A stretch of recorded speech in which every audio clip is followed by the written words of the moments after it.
The evening air in downtown Portland carried the scent of autumn leaves and the distant promise of rain. Vincent Castellano sat alone at a corner table outside Cafe Bellicor, watching the city settle into its familiar rhythm of evening commuters and early diners. At 62, he had learned to appreciate these quiet moments between obligations, when the weight of his world seemed to fade into the background noise of ordinary life. The pasta arrabbiata sat half-finished on his plate. His appetite had diminished lately, a casualty of too many business dinners and the lingering grief that still visited him unexpectedly. It had been 2 years since Patricia's passing, and though the sharp edges of loss had softened, solitary meals still felt incomplete. He glanced at his watch, a thick gold Rolex that Patricia had given him for their 25th anniversary. The meeting wasn't until tomorrow evening, and his penthouse held little appeal.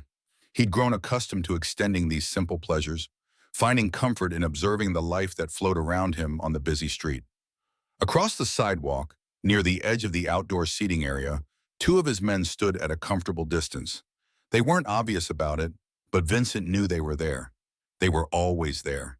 It was the nature of his life, the price of the path he'd chosen decades ago.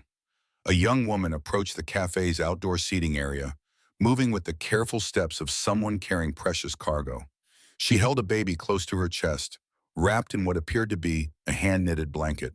Her blonde hair was pulled back in a simple ponytail, and her clothes, while clean, showed the wear of difficult circumstances. Vincent watched as she paused near the restaurant's entrance, her eyes scanning the outdoor diners with a mixture of hope and hesitation. There was something in her posture that spoke of quiet desperation held in check by dignity. When their eyes briefly met, he saw not just need but intelligence and strength. The woman approached his table with measured steps, stopping at a respectful distance. "Excuse me, sir," she said, her voice soft but clear. "I'm sorry to bother you, but I noticed you weren't finishing your meal. May I have your leftovers?" The question hung in the evening air between them. Vincent had been approached countless times over the years, but never quite like this. There was no aggression in her request, no manipulation, just honest needs stated simply. He looked at her more closely. She couldn't have been more than 25, with eyes that held the particular exhaustion that comes from sleepless nights with a young child. The baby in her arms stirred slightly, making small sounds that any parent would recognize. "Sit," Vincent said quietly, pulling the chair across from him with one hand. His voice was low, measured. "You shouldn't be standing." The woman hesitated. "I don't want to intrude on your evening." "You're not intruding," he signaled the waiter with a subtle gesture. The man appeared immediately, attentive in the way people were around Vincent. "I'm ordering you a proper meal." She settled carefully into the chair, adjusting the baby with practiced ease. The infant appeared to be perhaps 4 months old, with tiny fingers that occasionally escaped the blanket to grasp at air. "I'm Vincent," he said. "Christina," she replied, "and this is Lily." Vincent ordered another portion of the pasta, along with bread and hot tea. "The food here is decent," he explained to Christina. "You deserve better than scraps."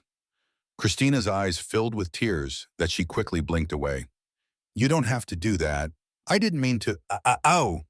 "I know what you meant," Vincent said softly, "but I'm doing it anyway." As they waited for the food to arrive, Christina told him pieces of her story. She had come to Portland 6 months ago, fleeing an abusive situation. She'd found work at a diner, but the hours were unpredictable and childcare was expensive. 2 weeks ago, the diner had closed suddenly, leaving her without income. "I've been staying at the women's shelter," she explained, gently rocking Lily. "But there's a waiting list for the longer-term programs. I have a job interview tomorrow at a hotel downtown. Housekeeping position. It's not much, but it's a start." Vincent listened without interrupting, recognizing the courage it took to share such personal details with a stranger. He thought of his own daughter, Sarah, now 35 and living in Seattle with her family. What if she had ever found herself in such circumstances? The thought alone made his jaw tighten. When Christina's meal arrived, she ate slowly, savoring each bite while keeping one hand free to comfort Lily. Vincent found himself thinking about the countless dinners he'd attended over the years, the expensive meals that had become routine, meaningless. This moment felt different, real. "How old is Lily?" he asked. 4 months next week, Christina replied, her voice warming as she looked at her daughter. She's been such a good baby through all of this. Sometimes I think she understands that we're in this together. Vincent's expression softened slightly. Babies know more than we give them credit for. My daughter was the same way when she was small. She seemed to sense when Patricia and I needed her to be patient with us as we learned to be parents. You have a daughter? Sarah. She has 2 children of her own now, 8 and 10. Vincent pulled out his phone, showing Christina a recent photo from his granddaughter's school play. Time moves quickly. One day, you're worried about teething and sleepless nights, and the next thing you know, you're watching them graduate from college. They talked as the evening deepened around them. Christina shared her dreams of finishing her nursing degree someday, of giving Lily the stable life she deserved. Vincent found himself talking about Patricia, about the quiet work he did helping families in crisis, work that most people never knew about. She always said that everyone deserves a second chance, Vincent said, his voice carrying the weight of old memories. That circumstances don't define character. As the cafe began to wind down for the evening, Vincent made a decision that felt both spontaneous and inevitable. He reached into his jacket and pulled out a plain card, writing something on the back with a silver pen. Christina, he said, sliding the card across the table. Call this number tomorrow morning. Ask for Helen Martinez. Christina looked at the card, then back at Vincent, confusion in her eyes. I don't understand. Helen runs a program I support, community assistance, temporary housing, childcare, job placement. It's what we do. Christina stared at the card, her hands trembling slightly. But why? You don't even know me. Vincent was quiet for a moment, watching as Lily opened her eyes and gazed around with the unfocused wonder of infancy. 35 years ago, my wife and I were young and struggling. We had big dreams but no money, and Sarah was just a baby. A man helped us when we needed it most. Not just with money, but with opportunity and dignity. He paused, remembering that turning point in his life. His name was Angelo Russo. He gave me my first real chance. He saw something in me that I couldn't see in myself at the time. He taught me that power isn't just about what you control, but about what you make possible for others. Christina wiped away tears that had begun to fall freely. I don't know what to say. Say you'll call Helen tomorrow. Say you'll let us help you get back on your feet. I will, Christina whispered. Thank you. As they prepared to part ways, Vincent watched Christina gather her things with careful attention to Lily's comfort. There was something profound in witnessing a young mother's devotion, the way love could persist and even flourish in the most challenging circumstances. Christina, he said as she stood to leave. Tomorrow, the interview. What time? 10 o'clock, at the Marriott downtown. Vincent nodded slowly. Tom Bradley runs that place.